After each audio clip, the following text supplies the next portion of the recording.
ئێمە لە هەرێمی کوردستان کاتێ باسی میدیا ئەکەین ئەبێ بیکەین بە دوو بەشەوە، بەشێکیانەوەیە کە لە وڵاتان پێوترێ میدیای فەرمی و یەکێکی تریشان میدیا نافەرمیەکانن. بەداخەوە ئێمە لە کوردستان هیچ میدیایەکی فەرمیمان نییە، بەڵکو ئەوەی کە هەیە میدیای حیزبەکانە.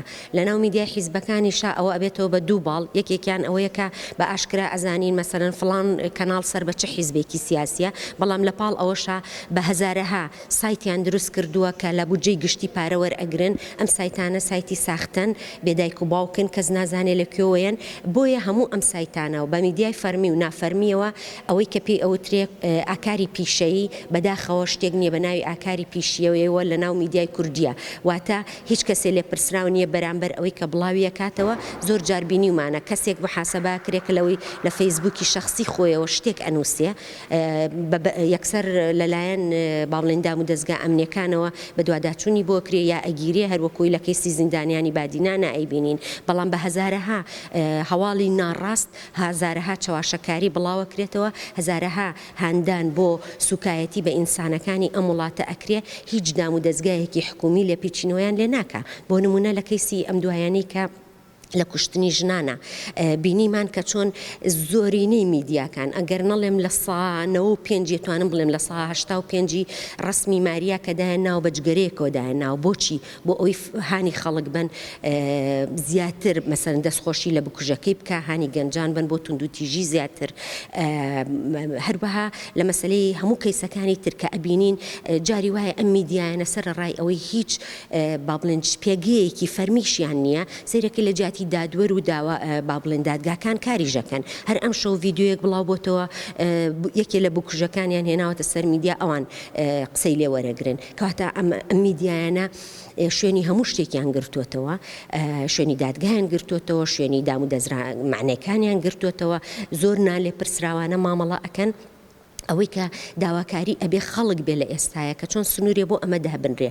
کاتی ئەم سایتانە شت بڵاوەکەنەوە لەکوێی دنیاە هەبووە خەڵک بە عالەمی ئاشکرا لە کۆمنتی فەیسبووکا بڵێ دەستی بکوژەکە خۆش بێ.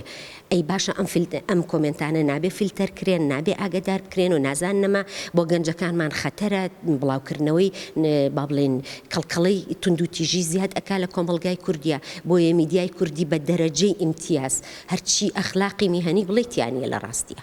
یەکێ لەو کارەساتانەی ترکە میدیای کوردی دروستی کردەوەیە کە ئینسانی کورد ڕناچڵەکێ، خەڵکە کوژرێ ڕناچڵەکێ، خەڵک ئاوارە ئەبێ لە با بڵێن ئەڕواتە دەرەوە کۆچەکە لەوێ ئەکوژرێ شۆک نابێ، خەڵک ئەچێتە ئەوروپا ژنەکەی ئەکوژێت توێتەوە بۆ کوردستان شۆک نابێ، ئەفسەری پۆلیس نەقیب محەممەد ئەکوژرێ بکوژەکە داڵدە ئەیرێ لە شوێنێکەوە کەس نازانێ براوەتە کوێ، خەڵک شۆک نابێ.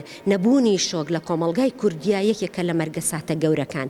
و هەروەها ئەم نەبوونی شۆکە لە چیەوە سەرچاوی گرتووە؟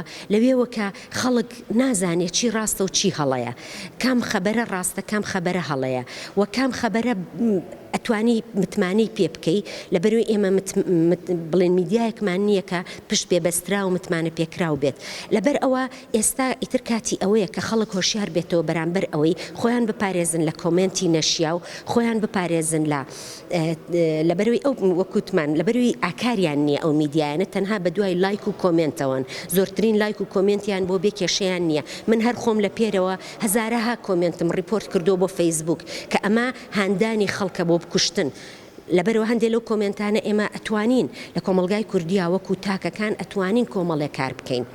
ئەویژەوەیە کە ڕیپۆرتیان بکەین، بەڵام لێپرسراوی سەرەکی لەم پاشاگەردانی میدیایە بەڕاستی دەسەڵاتی حکومڕانیە لە هەرێمی کوردستانە. سەدەها دامەزراوەیان هەیە، پارەیەکی زۆر سەرفەکرێ، بەڵام بەداخەوە یعنی تۆکو وایە داوا لە کەسێ بکەی کە خۆی هەلومەرجەکەی دروست کردووە. ئەوەی لە هەرێمی کوردستانە هەیە طبعاً خۆتان نەزانن لە میدیایە مەسەن ئەکرێ خەڵک ئەگەر مانگەشە بۆ مارکێتێ بکە، بۆ خواردنێ بکە، بۆ شتێکی دیاریکراو بکە، لەوانەیە مەسەلەن زیادە ڕۆی لەسەر بکە، بەس تۆ ناکرێ زیادە ڕۆی لەسەر خەبەرێک بکەی کە ژیانی خەڵکی تر ئەخاتە مەترسیەوە. ناکرێ زیادە ڕۆی و با بڵێن چاواشەکاری لە شتێکا بکەی کە پەیوەندی بە پێگەیاندنینەوەکانی ئایندەوە هەیە. بۆیە ئەمەی کە هەیە بەڕاستی خاڵیە لە ئەخلاق. میدیای کوردی هیچ ئەخلاقێکی پیشەیی ڕەچاو نەکردووە و ئیتر یا ئەوە تا ئەبێ دەسەڵاتداران کاری لەسەر بکەن، یا ئەوە تافشاری جەماوەریان لەسەر دروستکرێ کە سنوورێ بۆ ئەم میدیا چاواشەکارانەیە دابنرێ لە هەرێمی کوردستانە.